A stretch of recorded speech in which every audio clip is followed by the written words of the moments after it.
আওয়ামী লীগ সরকার এবং তাদের দোসররা বাদে বাংলাদেশে যত পলিটিক্যাল পার্টি আছেন সবাই আজকে উপস্থিত ছিলেন।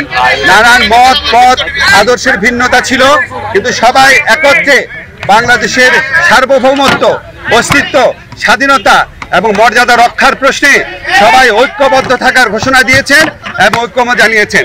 ওনারা এই সমস্ত আমাদের এই সভাতে যেই সমস্ত বিষয়ে ঐক্যমত প্রতিষ্ঠিত হয়েছে আমি একটু পড়ে শোনাচ্ছি আপনাদের।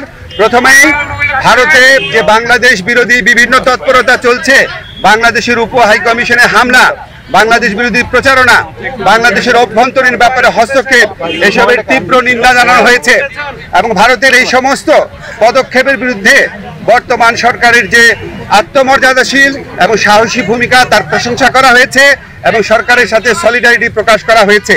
তবে একই সাথে সাথে ভারতের এই সমস্ত প্রচারণার বিরুদ্ধে সরকারকে আরও শক্তিশালীভাবে, আরও বেগবানভাবে এটাকে অ্যাড্রেস করার কথা বলা হয়েছে এবং এই জন্য প্রয়োজনীয় যে প্রবাসী যে আমাদের বন্ধুরা রয়েছেন, অন্য রাষ্ট্র রয়েছেন, বন্ধু রাষ্ট্র, তাদের সহযোগিতা, প্রবাসীদের সহযোগিতা, আন্তর্জাতিক সংবাদ সংস্থার যে সাংবাদিকরা রয়েছেন তাদেরকে এই দেশে ডেকে নিয়ে আসা, এই ধরনের নানান পরামর্শ দেওয়া হয়েছে এবং আমাদের কমিউনিকেশন স্কিল এবং ইন্টারন্যাশনাল লিগাল স্কিল বাড়ানোর পরামর্শ দেওয়া হয়েছে।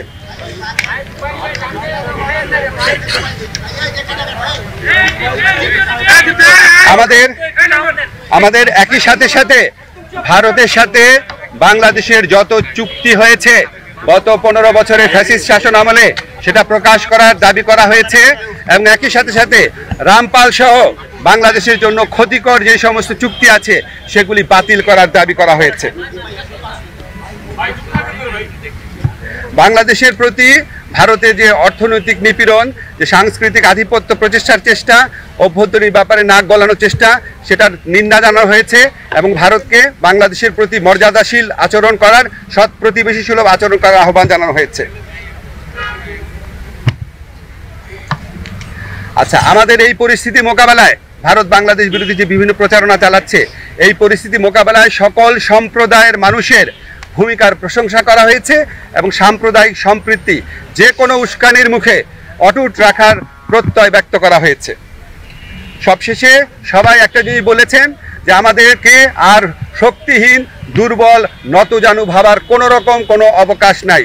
যে কোনো ধরনের অপপ্রচারণা এবং উস্কানির বিরুদ্ধে আমরা ঐক্যবদ্ধ থাকব এবং আমরা আমাদের ঐক্য অটুট রাখব, আমরা সাহসী থাকব এবং আমরা যে কোনো ভবিষ্যতেও যে কোনো ধরনের প্রচারণা আসলে, যে কোনো ধরনের উস্কানি আসলে আমরা আমাদের ঐক্যকে আরও বেগবান দেখানোর একটা প্রচেষ্টা অব্যাহত রাখব।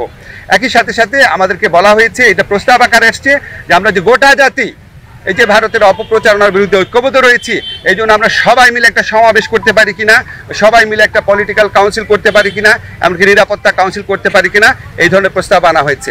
এই সবার মূল সুর ছিল যে আমাদের মধ্যে মত পথ আদর্শের ভিন্নতা থাকবে, আমাদের রাজনীতি ভিন্নতা থাকবে, অবস্থান ভিন্নতা থাকবে, কিন্তু দেশ সার্বভৌমত্ব এবং অস্তিত্বের প্রশ্নে আমরা সবাই এক, সবচেয়ে উপরে দেশ এবং এটার থেকে আমরা কখনো বিচ্যুত হব না।